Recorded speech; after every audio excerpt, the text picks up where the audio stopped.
Basically, being a PA, if you work hard, my definition of working hard is taking your breaks when you've done massive amounts of work. You're always asking, what else can I do, especially at wrap time and prep time. At wrap time, it's not like every other job. It's like, okay, we're wrapped, go home. I wish.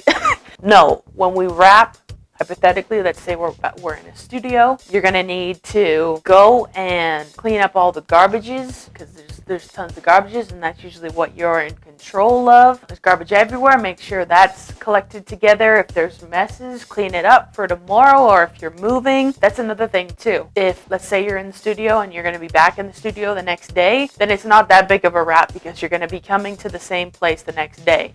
If you're moving out and you're going on location the next day, then you're going to have a little bit more of a wrap up. What are you going to need on location? Mirrors, chairs, tables, garbage cans, whatever the keys are wanting, make sure you're helping them. What do you need? I'll go back in and get it. Basically, if everyone worked like a well-oiled machine, you'd get out of there in half an hour. Sometimes it takes like hour and a half, depending on how good your team is. That's another thing. Got to keep going until they're like, okay, let me take your walkie, you're good to go home. And that can take a long time. But if you love it, it's worth it. And if it's fun for you, then it's worth it. I wouldn't recommend staying a PA forever. Definitely find what you want to do and move up and go where you want to go. There could be, hard days in there too. Another great thing to have as a PA is respect for the other departments as well. I get it, especially in union jobs. That is my job to go pick up those cords in the corner, or if you're hearing something on the radio where like, we need this to go, hurry up, and you're sitting in the corner on your phone, that's maybe not the greatest thing for you. That's why I say always listen to your walkie. There's always stuff happening. If the first AD is constantly on the walkie, telling you what's going on, telling you, this is in shot. Does anybody see that? Or this noise?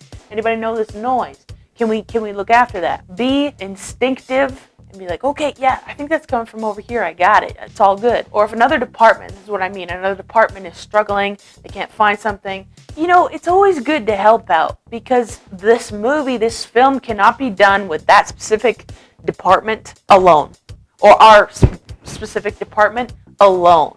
It's a team effort. The better you understand that, the more further I think you're going to go. Don't get me wrong, there's other people in the industry that don't see that way and just look at it as a paycheck, but I think you're going to go further if you're helping out other departments, or they're struggling, and sometimes there's not enough people in that department to constantly do what they got to do and act as quickly as they got to act. Don't be afraid to step in, while also making sure your part of your job is good, that you can step over and help. I'm just thinking of on-set decorator that's going insane, and you can help them move a couch or whatever they got to do to quickly go into the next scene. Yeah, make sure you help out. The more you help out, then they can help you, and it works out way better rounded circle. It'll work better for you in the future. This is not even to be a great PA. This is to just be smart. Be prepared for any type of weather situation. If you're shooting on location and it starts raining and you don't have anything, you're screwed. I know there's sometimes on different sets they have different types of rain gear. Some of them keep in the van, because there's a van driver and an on-set key, offset key, and a van driver. Those are your 3 keys, and sometimes there's one more they bring on. What I keep in my backpack when I want to go PA for a day or something, I keep full-on rain gear, another hoodie, sunscreen, aloe vera, a hat, extra pair of socks. If you live in Vancouver, you might need that if you're going to get soaked. Waterproof boots are like the best thing if you're sitting out in the rain for 10 hours, 12 hours. Trust me, you do not want to experience that day of just being completely soaked. I've done it. Learn from my mistakes. Just be prepared. Be super prepared. And that also goes with looking at the weather forecast the day before. That helps out a ton. If you know that, you know what's coming, you kind of know what to bring and everything. It's a little bit tougher in the winter time, I'm not gonna lie. Have your heat pack. Some of them have them on set. Once you kind of get into the flow of things, it can be really cool. Another thing with actors, let's say you're on a film set and one of your favorite actors is on set. That's one of the reasons why you want to get on the show, whatever reason you want to get on the show. So what they teach you, or what you'll probably be taught, is that don't talk to them unless they talk to you. I get that, because a lot of people can't differentiate if they're like a method actor or they're constantly in on their performance 24/7. If you talk to them, you put them out of it. Or maybe they're majorly egotistical, and if they see that a PA is talking to them, you could get fired. I know it's crazy. I've seen it happen. Just make sure you're very respectful of anything, kind of what they're doing, because they have that type of power. But also, like, if you see that other people are kind of talking to them too, and if you're like dying to talk to them, just make sure it's an appropriate time. Like maybe if they're at Crafty and just browsing over the food, that's probably a good place. You could just nudge or say, hey, did you try that? Just little things, right? Just be careful with that. That can be very touchy and different with different jobs depending on what your boss is expecting you to do or not do. More things, like with any other job, there is bullying and stuff that happen on set. If another department is bullying you, I would take it to your PA, or if they're not doing anything about it and it's not working, go straight to your ALM, take it straight up, and they will deal with it. Obviously, like any other job site, bullying is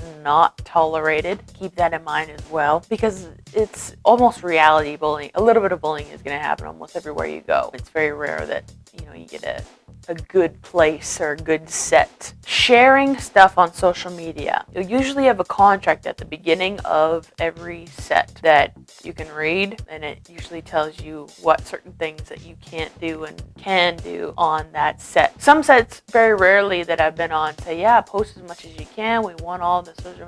That is also a very touchy thing as well. You should not be sharing certain things that you've gotten or recorded on your phone to social media. Why? Because we're still recording. So maybe nobody really knows about this film yet. Nobody knows it's even being shot. Okay, let's say you post a picture saying, oh, you're on this set of like Deadpool 5 or something. And you post it and people are like, yeah, look where I am, blah, blah, blah. Guaranteed you're probably going to not be very long on that set. You'll probably be canned the following days when people see that post. Some people do no posting at all. Some people wait till the movie has come out and everyone's kind of seen it, it's in theaters, and then some people like post their experience about everything that has happened and their friends, or if it was a really good set for them, or if they met an actor or whatever, right? That's kind of how I do it as well, because once it's out, it's out. People know, people see it, they can go to theaters, check it out. And once it's like out, let's say it's in theaters, you're actually kind of helping the promotion of it, because people see like, hey,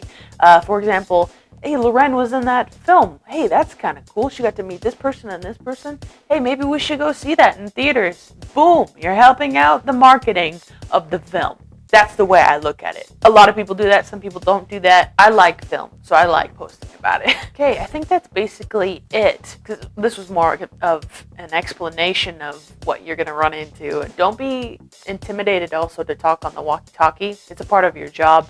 You have to do it, unfortunately. Some people are very shy. It's okay. It's just like talking into a microphone, and if you switch the channels, you're just talking to that one human being. Like, it's not that big of a deal. You'll get over it really quick. Other than that, I think that's it for today. Once again, if you guys have any questions or anything else that you've run into that I can help you out with at all, please let me know. Probably been in the situation before. Also, I dabble in and out of being a PA, and I work as a set dresser now, but yeah, I still go in and out. So maybe I'll bump into you on set. My name's Loren Witt. Yeah, maybe I'll see you. Maybe I'll see how your skills are going.